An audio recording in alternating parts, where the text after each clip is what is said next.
ജ്യോതിഷ് ശങ്കർ സംവിധാനം ചെയ്ത് 2025 പുറത്തിറങ്ങിയ ഒരു മലയാളം ഭാഷ ബ്ലാക്ക് കോമഡി ചിത്രമാണ് പൊന്മാൻ. ബേസിൽ ജോസഫ്, സജിൻ ഗോപു, ലിജോ മോൾ ജോസ്, ആനന്ദ് മന്മഥൻ, ദീപക് പരമ്പോൾ എന്നിവരാണ് ചിത്രത്തിലെ അഭിനേതാക്കൾ.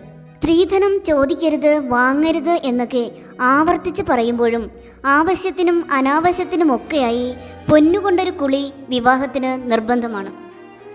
മലയാളിയും പൊന്നും തമ്മിൽ കെട്ടുപിണഞ്ഞു കിടക്കുന്നൊരു അഭേദ്യ ബന്ധം കൊണ്ടുണ്ടാകുന്ന പ്രശ്നങ്ങളും നിരവധി. അങ്ങനെ പൊന്നുകൊണ്ട് ജീവിതം കൂട്ടിമുട്ടിക്കാനും മുന്നോട്ട് കൊണ്ടുപോകാനും പാടുപെടുന്ന കുറച്ച് പൊന്മാനുകളുടെ കഥയാണ് ജ്യോതിഷ് ശങ്കർ സംവിധാനം ചെയ്യുന്ന പൊന്മാൻ പറയുന്നത്.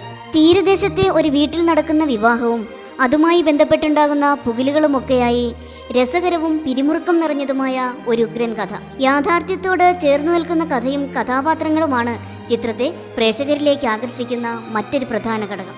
കൊല്ലമാണ് കഥാപശ്ചാത്തലം. കൊല്ലംകാർ ആളുകൾ കുറച്ച് ടെററാണെന്ന് പൊതുവെ പറയാറുണ്ട്. അങ്ങനെയുള്ള കുറച്ച് ടെറർ ആളുകളാണ് സിനിമയിലെ പ്രധാന കഥാപാത്രങ്ങൾ. സാമ്പത്തിക ബുദ്ധിമുട്ട് നേരിടുന്ന ഏതൊരു വീട്ടിലും വിവാഹം അടുക്കുമ്പോൾ ഉണ്ടാകുന്ന ബുദ്ധിമുട്ട് സ്വർണത്തെ ഓർത്ത് മാത്രമാകും. അങ്ങനെയുള്ള കുടുംബങ്ങൾക്ക് രക്ഷകനായി എത്തുന്ന പൊന്മാനാണ് PP അജീഷ്. സംഗതി അല്പം റിസ്ക് പിടിച്ച പരിപാടിയാണെങ്കിലും മനക്കരുത്തിൽ അജീഷിനെ തോൽപ്പിക്കാൻ അങ്ങനെ പെട്ടെന്നാർക്കുമാകില്ല. പക്ഷേ ബ്രൂണോയുടെ പെങ്ങൾ സ്റ്റെഫിയുടെ വിവാഹത്തിൽ മാത്രം അജീഷിന്റെ കണക്കുകൂട്ടൽ തെറ്റി. സ്വർണവുമായി സ്റ്റെഫി ഭർത്താവ് മരിയോന്റെ നാട്ടിലേക്ക് യാത്രയാകുന്നു.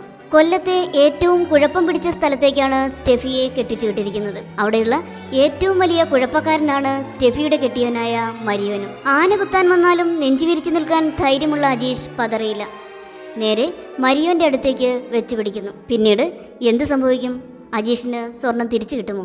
അതോ മരിയോന്റെ കത്തിപ്പിടിയിൽ തീരുമോ? അവിടെ നിന്നാണ് പൊന്മാന്റെ കഥ കൂടുതൽ ആവേശത്തിലാകുന്നത്. GR ഇന്ദുഗോപന്റെ 4-5 ചെറുപ്പക്കാർ എന്ന നോവലിനെ ആസ്പദമാക്കിയാണ് കഥ ഒരുക്കിയിരിക്കുന്നത്. GR ഇന്ദുഗോപൻ, ജസ്റ്റിൻ മാത്യു എന്നിവർ ചേർന്നാണ് ചിത്രത്തിന്റെ തിരക്കഥ രചിച്ചിരിക്കുന്നത്. സംഭാഷണവും ഇന്ദുഗോപനാണ്. കാമ്പുള്ള പ്രമേയവും കെട്ടുറപ്പുള്ള തിരക്കഥയും അതിനൊത്ത മേക്കിങ്ങും സിനിമയുടെ കരുത്താണ്. ലളിതവും എന്നാൽ ഏറെ അടരുകളുമുള്ള തിരക്കഥയെ അതിസമർത്ഥമായി ഫ്രെയിമുകൾക്കുള്ളിലാക്കാൻ സംവിധായകന് കഴിഞ്ഞു. നടന്റെ കരിയറിലെ ബെസ്റ്റ് പെർഫോമൻസ് എന്ന് നിസ്സംശയം പറയാം. വൈകാരിക രംഗങ്ങളിലും ആക്ഷൻ രംഗങ്ങളിലുമൊക്കെ താരത്തിന്റെ പ്രകടനം എടുത്തു പറയേണ്ടതാണ്. ആദ്യം വെറുപ്പിച്ച് പിന്നീട് പ്രേക്ഷകരുടെ ഇഷ്ടം നേടുന്ന കഥാപാത്രം ഏവരുടെയും മനസ്സ് തൊടും. ജീവിതത്തിലെ എല്ലാ പ്രതിസന്ധികളെയും സമചിത്തതയോടെയും ഉള്ളുറപ്പോടെയും നേരിടുന്ന അജീഷ് എന്ന സാധാരണക്കാരനായി താരം തകർത്താടിയെന്ന് പറയാം. ആവേശത്തിലെ അംബാനിയിലൂടെ ശ്രദ്ധേയനായ സജിൻ ഗോപു മരിയോനായി കയ്യടി നേടുന്നു. സജിന്റെ ഇതുവരെ ചെയ്യാത്തൊരു വേഷം കൂടിയാണിത്. നോട്ടത്തിലും ഡയലോഗ് ഡെലിവറിയിലുമെല്ലാം ഈ കഥാപാത്രത്തെ ക്രൂരനാക്കാൻ സജിന് കഴിഞ്ഞു. ബ്രൂണോ ആയി എത്തുന്ന ആനന്ദ് മന്മഥനും മികച്ചു നിന്നു. സ്റ്റെഫി എന്ന നായിക കഥാപാത്രമായി ലിജോ മോൾ തിളങ്ങിയിട്ടുണ്ട്. സന്ധ്യ രാജേന്ദ്രൻ, ജയ കുറുപ്പ്, റജു ശിവദാസ്, ലക്ഷ്മി സഞ്ജു, മജു അഞ്ചൽ, വൈഷ്ണവി കല്യാണി, ആനന്ദ് നെച്ചൂരാൻ, KV കടമ്പനാടൻ, കിരൺ പീതാംബരൻ, മിഥുൻ വേണുഗോപാൽ, ശൈലജ P അമ്പു, തങ്കം മോഹൻ എന്നിവരാണ് ചിത്രത്തിലെ മറ്റ് പ്രധാന താരങ്ങൾ. താന്നി, മൺറോ തുരുത്ത് എന്നിവിടങ്ങളിലായാണ് ചിത്രം പ്രധാനമായും ഷൂട്ട് ചെയ്തത്. കൊല്ലം പ്രദേശവും അതുപോലെ കൊല്ലത്തിലെ ഉൾ ഗ്രാമപ്രദേശങ്ങളുടെ ഭംഗിയുമൊക്കെ മനോഹരമായ ഫ്രെയിമുകളിലായി സിനിമയിൽ കാണാം. ജസ്റ്റിൻ വർഗീസിന്റെ സംഗീതവും എടുത്തു പറയണം. പ്രശസ്ത കലാ സംവിധായകനും പ്രൊഡക്ഷൻ ഡിസൈനറുമായ ജ്യോതിഷ് ശങ്കർ സംവിധായകനായി അരങ്ങേറ്റം കുറിക്കുന്ന ചിത്രമാണ് ഇതെന്ന പ്രത്യേകതയുമുണ്ട്.